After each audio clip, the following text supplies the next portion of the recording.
Johann has recently been appointed as the head of the Water Partnerships Office, taking on a mammoth task of creating bankable water and sanitation projects. We wanted to hear from Johann on what makes the WPO financing and contracting model unique.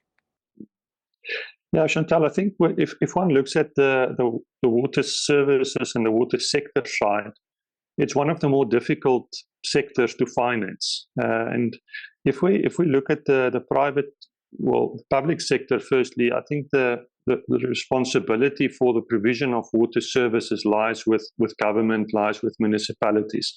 So the need is there. On the other hand, the private sector is there, and we've got investors, we've got funding, we've got skills and expertise in the private sector. But we don't have a mechanism to match these two. And that's been our key challenge. We don't have bankable projects.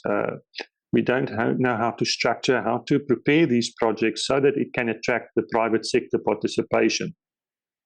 So what we looked at is we tried to look at the REAP program, the Renewable Energy Program in South Africa, which has been very successful. And we said, how can we replicate some of those successes into the water sector? We know, yes, energy and water is very different, but there were a couple of key elements from that energy program that we said, let's create this in the water sector and see if we can solution for the challenges that we are facing. So one of the elements that came through was looking at things more from a programmatic perspective. So getting programs in place. The REAP program was obviously that. There was also in the energy side, we had the IPP office that was established, and that was what the Water Partnerships Office is now created in the water sector to play that role of being a center of excellence, housing certain expertise, and then being a space and a platform to facilitate partnerships with the private sector. We know government cannot do this alone. We have to look at the private sector and create opportunities for the private sector. And that's really what the Water Partnerships Office and the National Water Partnerships Program as an umbrella program is set out to do, so that we can assist government and create opportunities for the private sector to participate. This could have value for other countries, trying to bridge the gap between technology development and application.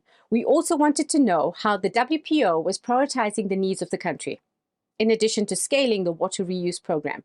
As one of the first programs to get liftoff under the WPO, what are the other priorities? Yeah, so we've got a non-revenue water program. So that's to try and assist municipalities with reducing their non-revenue water, the losses. We've got a wastewater treatment program. So the cases where there aren't a reuse opportunity, we still need to treat the effluent. Yeah. Many of our plants are failing, so that program will support and focus on upgrading, rehabilitating, refurbishing our wastewater treatment facilities. We've got a seawater desalination program, which will aim to procure desalinated water from the private sector.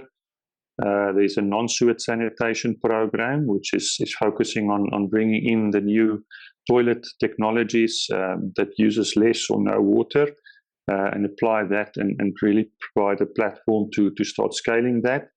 And the last program is not a direct investment program, but more focused on assisting municipalities to get their water business back up and running. So that's a management contract program. Yeah. Where we'll bring the private sector in to come in and support municipalities with their water business.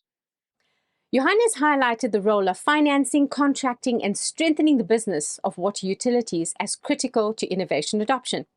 This is key to transforming the water sector, where public and private entities need to work hand in hand. Solving for the now is a serious business. Dealing with this, we asked Johann, what gets him out of bed in the morning? Yeah, Chantal, I mean, there's so much opportunities. I always say to people, this is very ambitious, but we don't have a choice. We have to do this.